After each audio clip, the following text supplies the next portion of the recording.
On this episode of BTV, we talk about the issue of some AP classes being banned, dual credit opportunities, the controversy of the song choice in the 25th annual Putnam County Spelling Bee musical, all of this and more on this episode of BTV.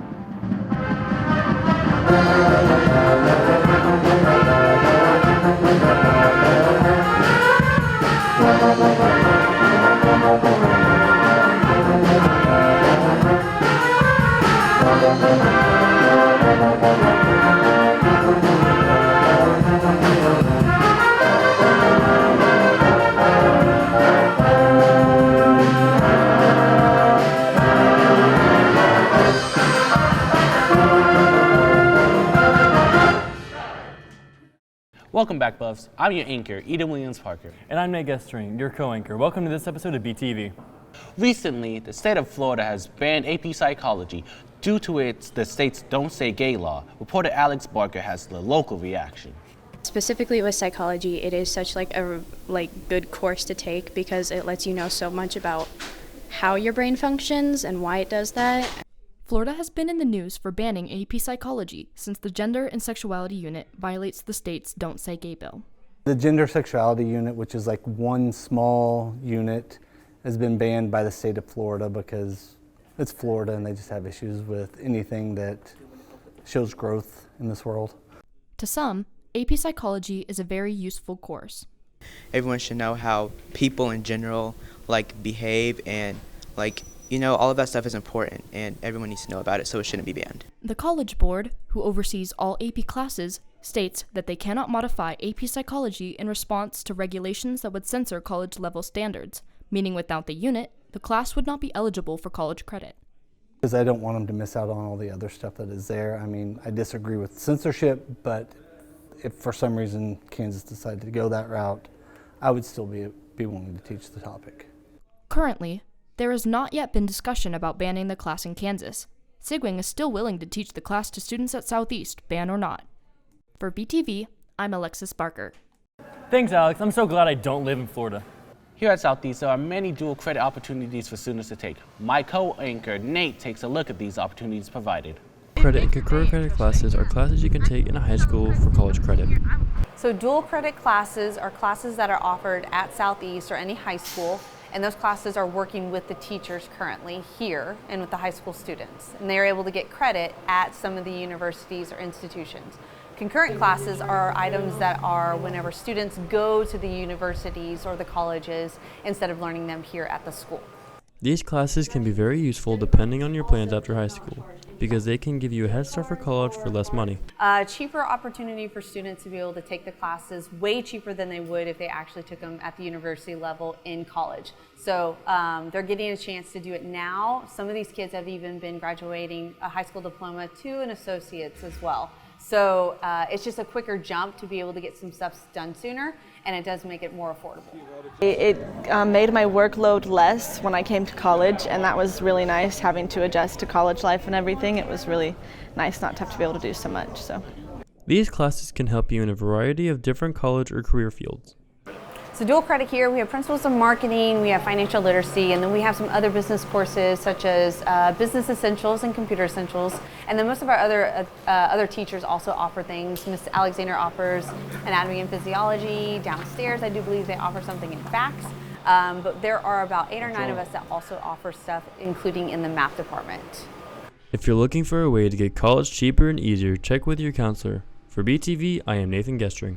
Recent controversy has sparked over the song choice in the Tony Award-winning 25th annual Putnam Spelling Bee musical. Reporter Sit Lolly Martinez gives us the story. The award-winning musical is about a group of 12-year-olds competing for first place in the 25th annual Putnam County Spelling Bee.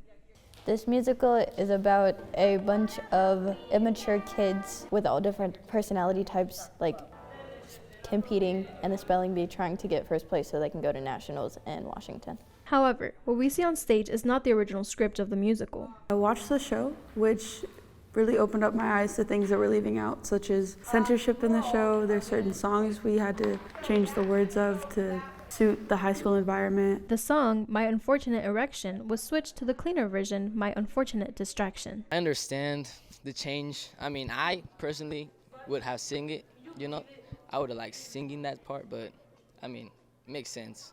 it's inappropriate for little kids, whoever like comes and watches us. Almost every show that's in the modern era is going to have some stuff that's a little edgy, and I try to tailor it for our audience and make some choices for the people that are going to come see it.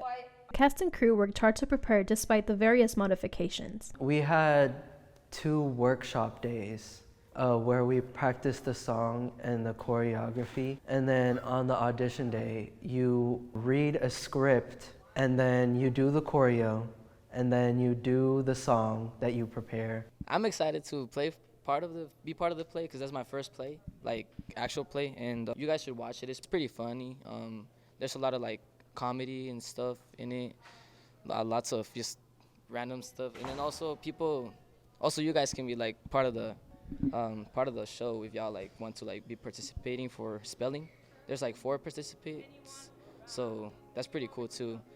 Make sure to support the Southeast Theater crew more in the future. For BTV, I'm Citlali Martinez. Thanks, Citlali. Look out for the upcoming musical on October 26th and 27th. Recently, Ms. Farmer has taken some new furry little friends in her classroom. Reporter Caitlin Schultz takes a look inside for us. Agriculture teacher Joanna Farmer recently brought 2 new cats, Biscuit and Gravy, to her classroom. The cats came to us about 3 weeks ago from Miss Ayers, one of our counselors here. We'll use the cats in our animal health classes for different learning techniques, as well as they'll be used outside to help catch mice, because we have a lot of mice that come up around our feet and our different animals. As friendly as they are now, there was a rocky start. At first, Jolene wasn't sure about the kittens, and the kittens were definitely not sure about her, but now the kittens meet her at the door every morning, ready to get some Jolene love. So they're all getting along really well. A lot of people are over the moon about them, and for a good reason. The pros are definitely for rodent control. Plus, there's a lot of students that really enjoy being around the cats and being able to handle them. They're great for learning. We have a lot of different things we can do with them in our animal health class. It's like they're there to like help us in a way, because we learn more like when we're learning about animals. Like actually having pets there helps us more, like learn more about them. The agriculture class will continue to grow as there are many more guests to come. We would like to bring in some more outdoor animals, maybe miniature donkey or miniature cow, miniature horse. It just depends on what becomes available and what we have room for. Be on the lookout for more animals in the future. For BTV, I'm Caitlin Schultz. Thanks, Caitlin. I'd have to go see those cats for myself. This year's annual Buff Blast was held on September 15th. Students gathered around the stadium to celebrate the annual event. There was food, games, and entertainment set up by the various clubs and departments here at Southeast. On September 20th, the Multicultural Club and the Hispanic American Leadership Organization teamed up and held a taco sale for National Hispanic Heritage Month. In addition to selling tacos, they also offered horchata and agua de Jamaica. On this segment of Have You Heard, Eden asks you buffs if you're smarter than a 5th grader. Who discovered the Earth revolves around the sun? Galileo? Close. Beans. What is the largest organ in the human body? The skin. Got one right question. One. What's the densest element in the periodic table? Lead. What is a group of pandas called? A panda group. No. You got big dreams. I know you do. I believe in you. Okay. What's the largest planet in our solar system? Earth, maybe, I don't know. Huh? Okay. What makes you think that? Because I'm on Earth. I've never been to any other planets. What's the powerhouse of the cell? The mitochondria. And what is that? What does the powerhouse of the cell imply? Like, what does the mitochondria do? I'm glad you asked that question. Oh, dear God.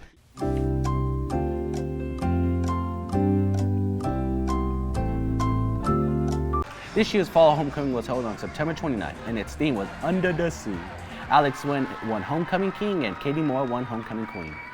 PBC, the Pickleball Club, held their first ever fundraiser selling Bibimbap and Thai tea on October 3rd. We'll have a story next episode over this new club. Jazz Band had their fall concert on October 3rd. Fifth Hour Jazz Band played Ain't Got No Place to Go, Autumn Mist, Woodman Blues, and Ventura Bajam. Taylor Kaufman and Breon Henderson had their own solos. Eighth Hour Jazz Band played Six Strings Shuffle, Autumn Leaves, Filling in the Count, and Can't You See, It's Magic.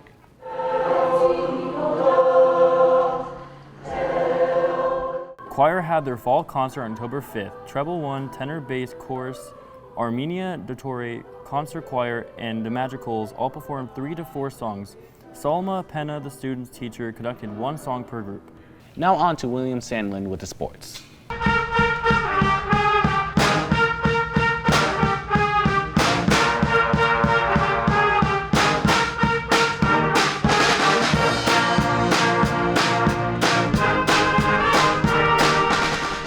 Welcome back to the Sportscast. I'm your sports anchor, William Sandlin, and let's get straight on into the highlights.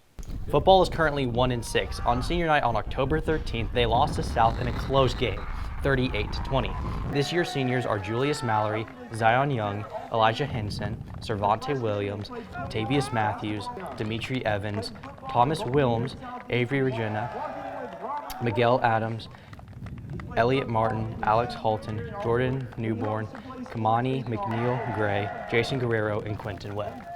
Soccer ends their regular season with a record of 10-6. On senior night on October 17th versus Heights, they won 10-0.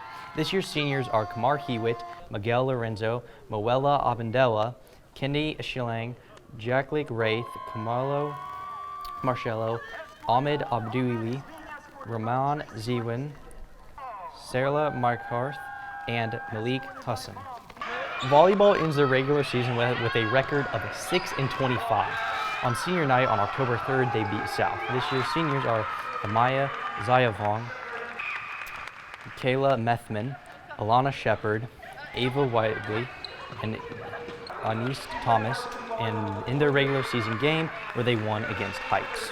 Tennis senior night on September 20th versus Northwest where they won 5-4. This year's seniors are Debbie Alvarado, Jacina Michen, Yelitsa Kavrelis, Katie Ken, Yanis Lichi, Salome Navoshki, and Rico Sugda. At the GWAL, Alana Zaires and Avery Martinez placed 3rd. In the 2 doubles, Yanis placed 3rd. And the 2 singles at the regionals, Mallory and Avery and Alina all made it to the qualifiers, but unfortunately did not qualify for state. At Trinity Wild Wind Festival, Mia McCormick placed 13th, beating her high school record by a full second. And Braden Pollard placed 10th at the G-Wall. The girls placed 5th and the boys placed 6th. McCormick placed 15th, earning herself a medal. She also lowered her own school record again to 21 minutes and 18 seconds. Seniors this year were Christy Dong An Lee and Vadis Coleman. And in golf, the girls team placed 3rd at the G-Wall. Lena Lamb placed 2nd, and Haley Moore placed 6th, and Reese Hawkins placed 11th. Alina Lamb and Haley Moore, Sky Reese, Violet Bagley, and Lauren Floyd placed 3rd at the regional, qualifying them for state. At state, Alina Lamb placed 10th, earning herself a medal. On day 1, she shot a 78 and then an 80 on day 2. Congrats, Lady Buffs. The annual JROTC Raider meet was held here at Southeast on September 30th. The team took first place overall. Alex Dawson won the Top Warrior Challenge by finishing the obstacle course with the fastest time of 2 minutes and 41 seconds. The cheer team held their fall Baby Buff Cheer Clinic on September 30th. Cheerleaders taught the Baby Buffs a cheer routine for their performance at the football game on September 6th versus Heights. That's it for the Sportscast. Back to you, Eden and Nate. Thanks, William. That's all for the 3rd episode of BTV. We'll leave you with sights and sounds from our first home coat assembly.